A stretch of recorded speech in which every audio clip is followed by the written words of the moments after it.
Oh, wow. It's so good. Right? I mean, how could you want anything more, right? I've never tasted anything so delicious.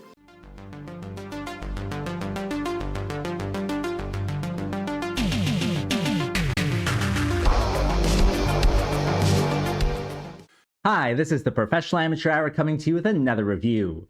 This week, Leo sent me a screener for Skye Hoshi, Anime Girl, and this 2023 film was directed by Kalani Hubbard and stars Olivia, Roldan, Hunter Cole, and Luis Guaido, among others, of course. So what is the story of Skye Hoshi, Anime Girl? Well, with this movie, it follows our main character, Adam, and he is an employee at a comic book shop, and after kind of getting told off by his boss, he makes a wish on a jar of stars that he finds in the stock room.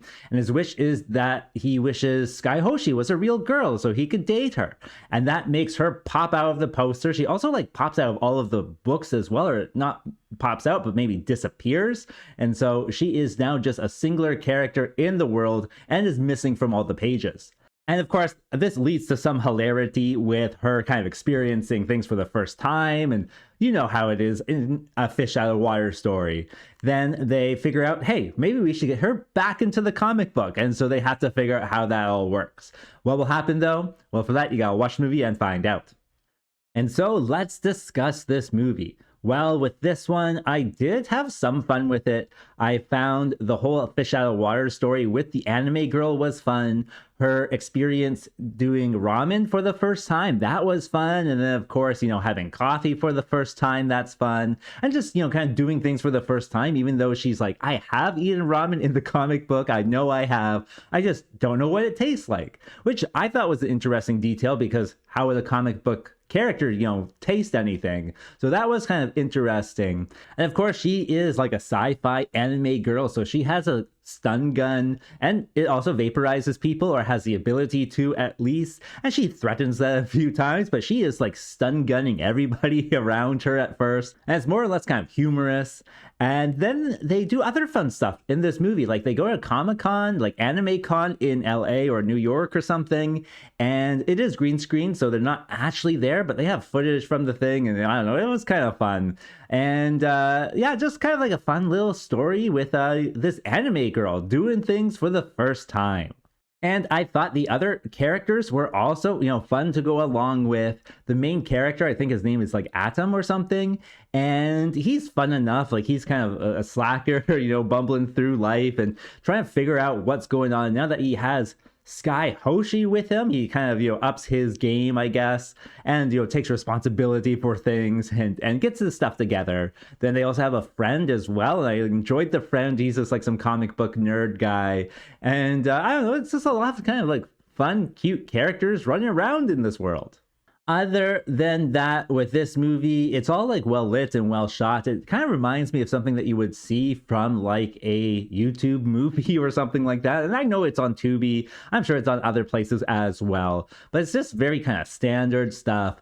I also like their green screen. Like I got a green screen here, as I'm sure you can tell. But theirs green screen is for Comic-Con because I guess that's only like a week or whatever, or weekend. And so they can't do it quite there, but they're doing stuff at Comic-Con and it's fairly seamless as well. So kind of the technical issues that they have certainly work for what they're going for.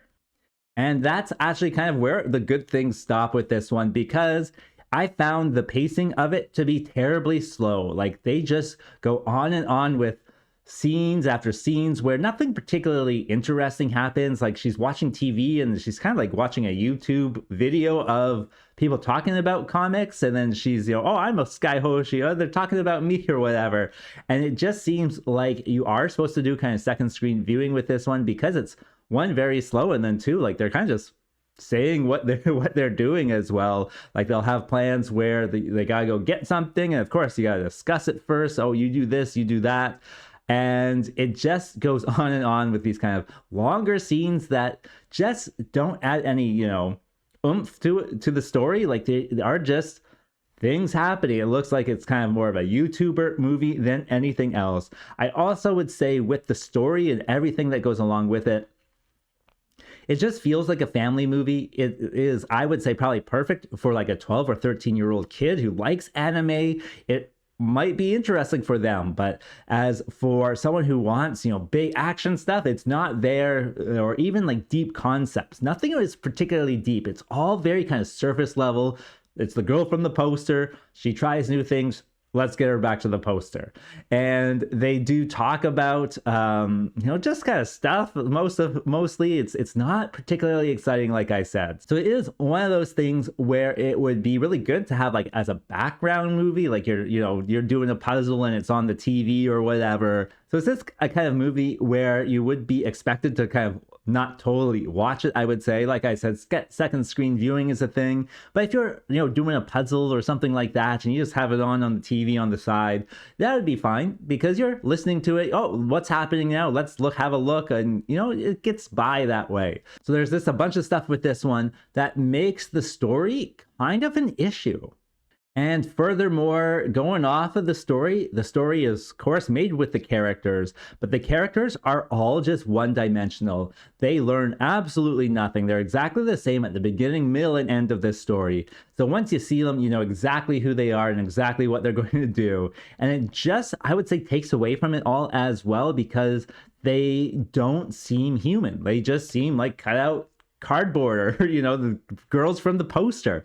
They are really not very interesting that way. Like there's no dynamicism with them. They don't change. There's no depth to them. They just have, one-minded goals, and it's just nothing that kind of seems particularly real. It's like I said, this would probably be great for, 12 or 13-year-old who doesn't necessarily think about the deeper meaning of any of this stuff, but it just kind of is lacking as, an adult. So it would be fine for a family movie night. In fact, that's probably what my recommendation is going to be. If you're looking for a family movie night where, people will play on their phones, this is one to press play on. And maybe you can even learn some stuff, or at least teach some lessons, I would say, about the meaning of perseverance, I guess, is the takeaway lesson from this one. Who knows? You'll have to watch it and find out. As for a rating, it was kind of difficult to think of a rating for this one because it's a family movie. It's not really what I'm looking into, or at least what I'm, looking for. After all, who knows what Leo sends me sometimes. But I think overall, I had enough fun with it that I can say it's an okay movie. So I'm going to give it the score of 4 out of 10. And with that being said, I think that's all I wanted to say. So like and subscribe, and I'll see you next time. Peace out.